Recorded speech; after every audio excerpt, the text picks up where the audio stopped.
আর আমার একটু ভাবার সুযোগ হ্যাঁ ভাবেন, ভাবতে থাকেন। এই আমার দ্বিতীয় স্বপ্নটা। তৃতীয় স্বপ্নটা তো বলাই হলো না, কি একটা শর্ত ছেড়ে দিই। আমি মোহাম্মদ আব্দুল গফুর, আমি ঘোষণা দিতেছি যে আজকে থেকে আমি কোনো প্রকার ঘুষ গ্রহণ করিব না। আমি যদি ঘুষ খাই তাহলে আমার প্রিয় মানুষ আমাকে কুত্তার গু খাওয়াবে। আমি ঘুষ ছেড়ে দিয়েছি, আপনারাও ঘুষ ছেড়ে দিন। আজকে থেকে আমি আর কোনো ঘুষ খাবো না। আমি যদি ঘুষ খাই তাহলে আমার প্রিয় মানুষ আমাকে কুত্তার গু খাওয়াবে।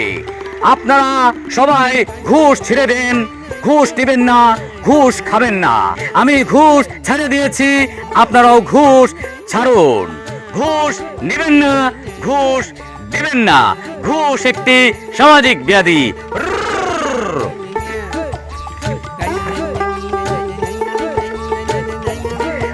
আব্বা, আপনি আমার জন্য দোয়া রাখবেন। আমি ঘুষ ছেড়ে দিছি। আসি আব্বা, আসসালামু আলাইকুম।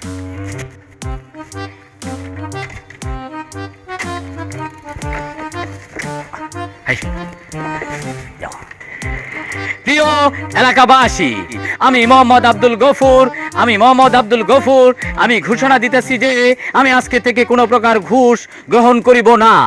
আমি যদি ঘুষ গ্রহণ করি তাহলে আমার প্রিয় মানুষ, প্রিয় এলাকাবাসী,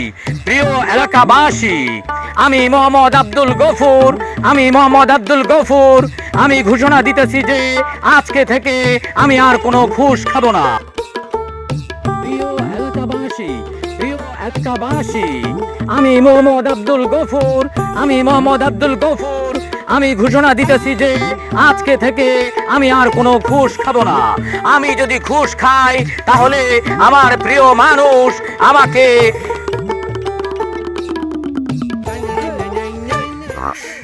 সুলি, আমার জন্য তুমি দোয়া করো। হ্যাঁ, আমি আজকে থেকে আর ঘুষ খাবো না, আমি ঘুষ খাওয়া ছেড়ে দিচ্ছি তোমার জন্য।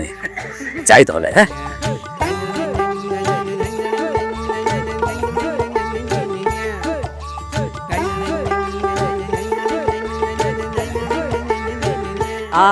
আমি আমার প্রিয় মানুষের জন্য আমি ঘুষ খাওয়া ছেড়ে দিই। কি হলো? কি আর হবে? তোর প্রেমে দেওয়ানা হয়ে গফুর ভাই এখন আসে কি? এখন যদি সত্যি সত্যি ঘুষ খাওয়া বন্ধ করে দেয়, সবকিছু হচ্ছে তোর কারণে। আমি আজকে তোর গলাটা একদম আমি ঘোষণা দিতেছি যে আজকে থেকে আমি আর কোনো ঘুষ খাবো না। আমি যদি ঘুষ খাই তাহলে আমার প্রিয় মানুষ আমাকে